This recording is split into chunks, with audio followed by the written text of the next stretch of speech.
In terms of sort of the financial planning element of it, we're talking recently about how you can just be as efficient as possible.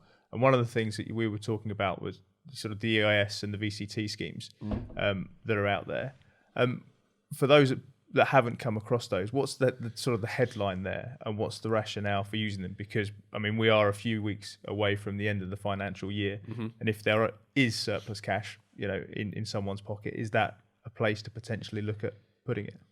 Yeah, potentially. If you want something that's a bit more exciting, it's probably going to be more risky than your conventional portfolio, then the EIS VCT space might be exciting to that person. I think, like with everything, so with an EIS, an enterprise investment scheme, you're locking away your money for potentially 3 years if you want to get the income tax relief when you go in. So the way it works is you're investing into early stage companies, very early stage companies. Let's say you're investing £10,000 for argument's sake, you get a 30% income tax relief credit. So you can offset that against your income tax bill for that tax year, for example. VCT, very similar. You invest £10,000, you get £3,000 knocked off your tax bill, but you then have to hold that for 5 years to get the income tax relief. So once again, if you think you're going to need that money in a 3 or 5 year period, probably the wrong thing to do, because if you take the money out, you're losing that income tax credit that you got at the beginning. Right. But yeah, it is the more exciting side of it. Yeah. And when it's exciting and inherently more risky, why is that?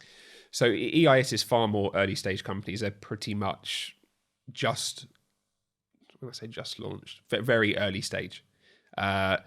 I think if you invest into an EIS portfolio of, let's say, 10 to 15 shares, I'd be very surprised if all of them were successful. I think you expect some to just fall by the wayside and be worth nothing. Some will go on to potentially be successful, and some probably will just tick along. I think, like with anything, it comes down to the people you're choosing to pick these EIS investments. Yeah. The VCT side, it's slightly more mature, so you can invest into a portfolio of, let's say, 25 to 30 shares that qualify for VCT status, and they're slightly more mature. So there's less risk involved with the VCT stage. But the lockup is longer. Lockup's longer in a VCT. Yeah. Right. And also you get dividends paid out tax-free as well in VCTs, which is nice. Do you have to get out at the end of 5 years? You don't. You can stay invested. But what we do with a lot of clients is essentially after 5 years, you've ticked that box to make sure you get the income tax relief. What you can then do, you can then sell out of, let's say, that VCT, get your money back, and then reinvest it into another VCT and get your tax relief again. Right, okay. So, yes, you can stay in it, but it may be more tax efficient to take the money out and then put it into something else.